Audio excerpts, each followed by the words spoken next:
నమస్తే, నేను మాగంటి సునీతని. నేను మాగంటి గోపీనాథ్ గారి ఆశయ సాధన కోసం రాజకీయాల్లోకి వచ్చాను. నా భర్త అనుకోని పరిస్థితుల్లో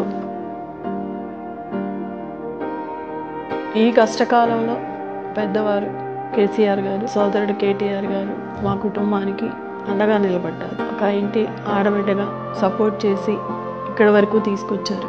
నేను ప్రజల మధ్యకు వెళ్ళినప్పుడు నా భర్త ఏదైతే కుటుంబం అని అనుకున్నారో ఆ నియోజకవర్గ కుటుంబాన్ని అందరినీ చూసినప్పుడు నాకు నా భర్త గుర్తుకు వచ్చి, నా భర్త సంపాదించుకున్న కుటుంబ సభ్యులు అభిమానాన్ని చూసి నేను తట్టుకోలేక వేడ్చాను.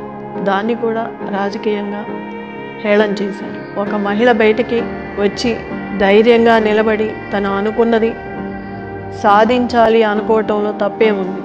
మీ కష్టకాలంలో మీ గోపన్న ఎంత అండగా నిలబడ్డాడో నా ఈ కష్టకాలంలో నాకు అంతే తోడుగా నిలబడి సపోర్ట్నిచ్చి మీ ఇంటి ఆడబిడ్డగా నవంబర్ 11న ప్రతి ఒక్కరూ బయటకు వచ్చి ఓటు హక్కును వినియోగించుకొని అందరూ సద్వినియోగం చేసుకోవాలని, నాకు నా కుటుంబానికి జూబ్లీహిల్స్ ప్రజలందరూ నాకు అండగా ఉంటారని, కారు గుర్తుకు ఓటు వేసి గెలిపిస్తారని ఆశిస్తున్నాను.